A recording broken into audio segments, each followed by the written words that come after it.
Saudara, dua pasangan calon yang bertarung di Pilkada Jawa Tengah diisi dua calon yang menyandang jenderal, dan dari hasil survei Poltreking di periode 28 hingga 14 September 2024, Ahmad Lutfi Tachiasin unggul dari Andika Perkasa Hendy. Lalu seperti apa gambaran perang jenderal di Pilkada Jawa Tengah? Kita akan bahas bersama dengan Direktur Eksekutif Poltreking Indonesia, ada Hanta Yuda. Mas Hanta, halo, selamat sore. Halo, selamat sore, Madam. Apa Mas kabar? Hanta, ini menarik ya, kita kan kemarin juga sempat bicara nih Ya, soal hasil Jawa survei Timur. juga. Kalau sekarang kita bahas soal Pilkada Jawa Tengah, ini menarik sebenarnya, beda dengan pilkada lain meskipun masih dalam ranah pilkada serentak, ini ada perang bintang. Bagaimana Anda melihat dua sosok yang menyandang jenderal ini, satu TNI, satu Polri, seperti apa gambaran perang jenderal di Pilkada Jawa Tengah? Iya, gambarannya akan berlangsung kompetitif. Jadi jaraknya mungkin tidak terlalu jauh nanti dinamikanya. Meskipun data per hari ini di survei Poltreking yang baru saja kami rilis, Medop, itu memang cenderung lebih unggul Ahmad Lutfi Tachiasin, yaitu angkanya 52,2%. Kemudian 31,4% untuk Andika Andika Hendy. Hendy. Nah, selisihnya sekitar 20%, 20,8% tepatnya. Tetapi ada dua atau tiga faktor. Kita tahu di pasangan Lutfi Tachiasin itu mengandung incumbency, yaitu di mana Tachiasin adalah wakil gubernur incumbent atau Petahana, petahana. oke.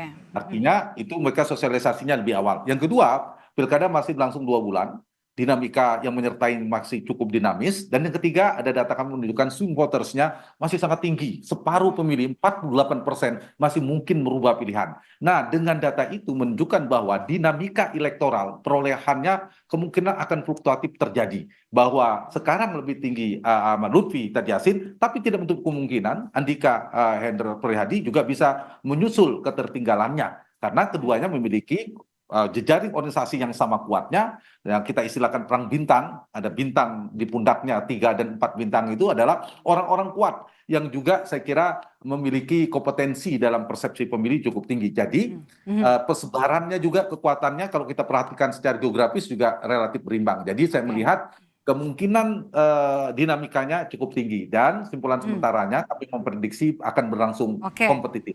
Dua jenderal, satu dari institusi Polri, satu dari institusi TNI, tempat keduanya berasal. Ini apakah kemungkinan ada peluang, kita katakan gini Mas Hanta, nge-backup lah untuk memenangkan masing-masing calon? Ada kemungkinan soal itu?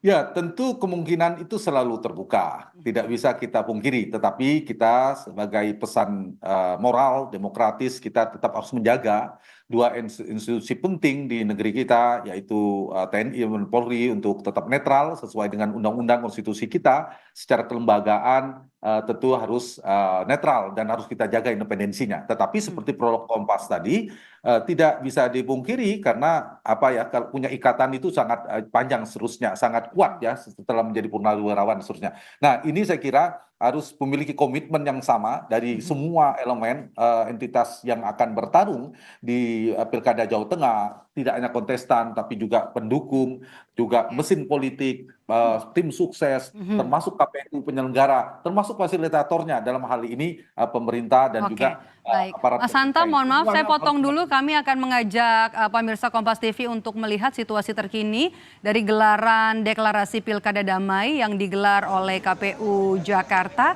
Kita lihat ini adalah pasangan calon gubernur, wakil gubernur Ridwan Kamil Suswono yang sudah tiba di lokasi deklarasi kampanye damai yang digelar oleh KPU Jakarta. Deklarasi kampanye damai memang dimulai hari ini di sejumlah daerah.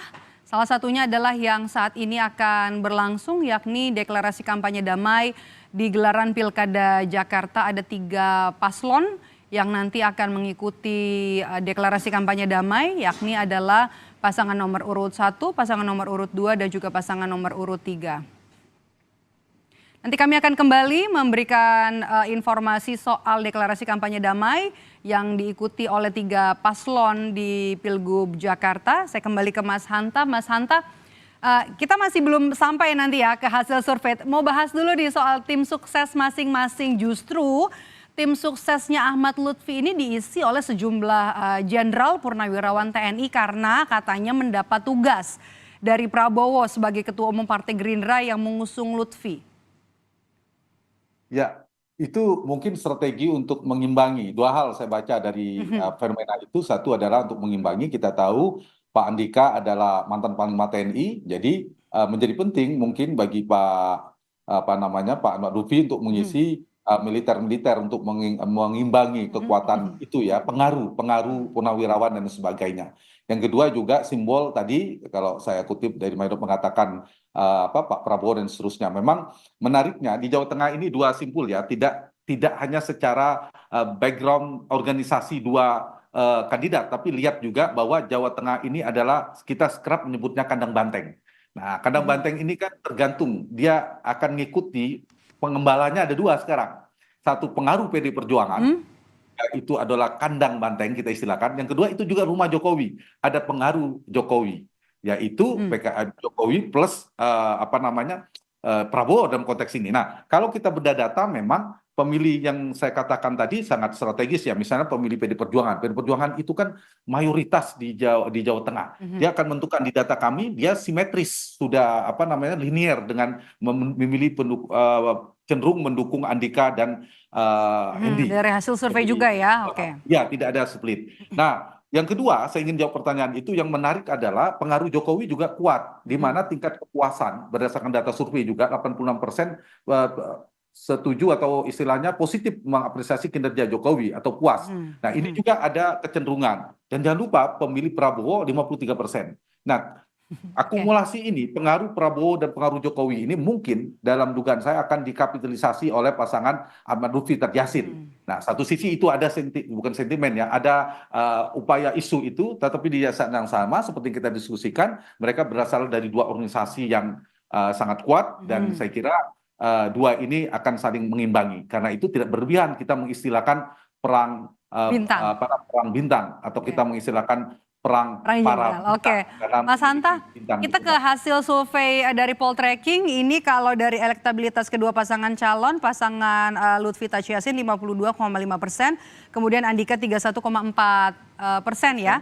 Ya, Oke, apa yang betul kemudian sekali. jadi pertimbangan responden lebih dominan memilih pasangan Lutfi Tachiasin?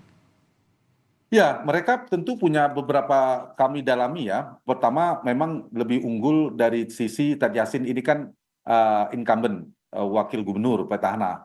Yang kemudian Ahmad Lutfi memang sosialisasinya jauh lebih awal ketimbang Andika. Jadi elektabilitas Ahmad Lutfi relatif lebih stabil, sosialisasinya sudah cukup banyak kalau kita jalan ke berbagai macam kabupaten kota di Jawa Tengah itu sosialisasinya juga kuat. Itu satu. Yang kedua, dari sisi tadi yang saya katakan, ada pengaruh Jokowi dan Prabowo. Jadi ada tanda petik ya persepsi publik soal endorsement dari Mhm, ini didukung oleh Prabowo dan Jokowi. Saya istilahkan betul di sana kandang banteng, tapi di sana juga ada rumah Jokowi. Saya mhm, istilahkan. Jadi kompetisi itu yang menyebabkan. Ditambah faktor-faktor selain faktor sosialisasi dan popularitas, faktor pengaruh endorsement tadi. Yang ketiga adalah faktor persepsi publik soal merakyat, soal dan lain sebagainya. Itu tapi tidak salah kuatnya dengan pasangan Andika dan Hendy Prihadi. Jadi kalau kita perhatikan Maidop, memang ini seru ya, terutama kalau kita lihat di subkultur mhm, berdasarkan survei poltreking di Solo Raya dan Semarang Raya itu imbang kedua kekuatannya. Betul di mhm, empat yang lain, Kedu Raya, Banyumas Raya mhm, dan Pantura Barat, Pantura Timur cenderung Ahmad Lutfi. Tapi di mhm, Solo dan Semarang itu relatif imbang. Karena itu saya membaca ini potensi kompetitifnya sangat tinggi sekali. mhm. Jadi ditambah dengan variabel di mana swing votersnya masih sangat tinggi, maka dinamikanya cukup kencang ya. Tidak hanya dinamika politik Mhm, dalam tataran kampanye, tapi dinamika fluktuasi elektoralnya prediksi saya akan dinamis. mhm, Ada oke. potensi di mana Andika akan menyusul potensinya cukup besar. Jadi cukup besar ya, padahal saya baru mau nanya nih. Kalau kita lihat hasil surveinya ini, saya sekarang juga masih buka nih hasil survei terbaru dari Poltreking Indonesia. Peta sebaran elektabilitas pasangan calon gubernur juga calon wakil gubernur dari sisi pekerjaan. Ini menarik. Kalau pasangan Ahmad Lutfi dan juga Taj Yassin ini besar, ada 53% mendapatkan suara dari buruh, nelayan, petani, sopir, kernet, dan juga orang yang saat ini statusnya masih pengangguran 53%, sementara untuk Andika Hendi 28,8%. Cukup tinggi baik dari pengajar, BUMN, kemudian ibu rumah tangga, pelajar ini hampir di atas 40% semuanya memilih pasangan Lutfi Taj Yassin. Tapi ini menarik ya hasil surveinya. Dari pensiunan atau purnawirawan ini yang memilih Ahmad Lutfi hanya 35,7%, sementara 42,9%-nya ini memilih Andika Hendy. Apa yang bisa kita baca dari angka ini? Iya, jadi sekali lagi ini pengelompokan ya, tidak spesifik satu profesi saja. Jadi pengelompokan tadi betul tadi sudah dikupas lengkap oleh Medop bahwa Ahmad Lutfi Taj Yassin cenderung di hampir semua segmentasi dia unggul. Tapi unggulnya tidak terlalu tebal, terutama misalnya di pelajar mahasiswa itu berimbang, berada di rentang margin error. Tapi yang sebelumnya betul lebih unggul ke Ahmad Lutfi dan Taj Yassin. Meskipun diimbangi 50-30%, selisihnya kurang dari 20%. Yang kedua, ibu rumah tangga imbang. Nah, yang menarik memang meskipun klasternya sedikit, pensiunan purnawirawan cenderung lebih unggul Andika. Jadi saya tidak hendak membandingkan dua background dari dua institusi, juga tidak melihat dari jumlah bintang, tetapi paling tidak kecenderungannya per data per hari ini seperti itu. Tapi jangan lupa, sebaran klasternya pensiunan purnawirawan tidak terlalu besar ya. Di sini 1,3% in MyDop. Sementara yang lain kan sangat tinggi sekali, di atas 20%. Misalnya ibu rumah tangga 26%, pengajar pedagang dan swasta karyawan itu 30%, buruh nelayan tani dan seterusnya itu 34%. Jadi variabel yang di atas secara kuantitatif ya jumlah itu jauh lebih berpengaruh melihat klaster proporsi yang di atas, nelayan, buruh, tani dan seterusnya. Yang sementara yang purnawirawan, pensiunan itu kecil. Tapi secara kualitatif ini bisa menjadi tanda petik mesin politik, pengaruh politik yang bisa dikapitalisasi dalam masa-masa kampanye. Untuk paslon yang kuat suaranya di situ ya. Ini juga menarik nih, Mas Hanta. Saya mau lihat dari peta sebaran berdasarkan Pilpres 2024. Jadi masih ada dampaknya sebenarnya di Pilkada Jawa Tengah ya. Ini Anies Baswedan, suara Pilpres Anies Baswedan Muhaimin Iskandar untuk Ahmad Lutfi Taj Yassin Maimun 63,8%. Sementara untuk Andika Hendy hanya 20,3%. Kemudian suara Pilpres Prabowo Subianto Gibran ini ke pasangan Ahmad Lutfi cukup tinggi ya, 60%. Dan juga ya kalau kita tahu pasangan Ganjar Pranowo Mahfud MD ini pasti tentunya suaranya akan ke pasangan nomor Andika dan juga Hendy 60%. Kalau kita lihat dari angka ini sebenarnya bagaimana membacanya, terutama untuk pendukung di Pilpres kemarin Anies Baswedan Muhaimin Iskandar yang angkanya cukup tinggi untuk pasangan Lutfi Taj Yassin. Nah, sebelum masuk ke Pilpres, kita bandingkan dengan data partai, cross tabulasi kita. Partai itu pemilih PD Perjuangan satu-satunya partai yang linier, mayoritas memilih pasangan Andika. Sementara di luar PD Perjuangan semuanya Kim plus, partai pendukung Prabowo Gibran dan partai pendukung Anies Muhaimin, artinya sudah Kim plus, termasuk PKS, PKB dan Nasdem gabung di sana, itu juga tidak mengalami split ticket voting. Semuanya mayoritas sudah solid lebih banyak ke Ahmad Lutfi Taj Yassin. Sehingga itu linear juga dengan hasil Pilpres, di mana pemilih Pilpresnya, yaitu pemilih Prabowo dan pemilih Anies lebih banyak ke Ahmad Lutfi, sementara pemilih Ganjar lebih banyak ke Andika. Nah, data ini menunjukkan ada konsistensi pertarungan dua di Jawa Tengah ini, di mana pendukung Anies dan pendukung Prabowo, Kim dan Kim plus-plusnya itu pendukung partai pendukung Anies itu udah terkonsolidasi berhadapan, saya tidak sebut mengeroyok ya, berhadapan dengan satu-satunya partai yang mendukung Andika, tapi Andika mendapatkan suara yang relatif cukup besar ya, dengan modal awal sudah 31%. Kalau bisa melakukan semacam ada fenomena split ticket voting di mana partai-partai lain bisa menyeberang mereka bisa ada potensi untuk mengalami pertumbuhan secara elektoral. Jadi simpulannya dari temuan ini menunjukkan bahwa cukup solidnya terbelahnya pemilih pendukung partai, basis Pilpres, Prabowo Gibran dan Anies Muhaimin itu menyatu.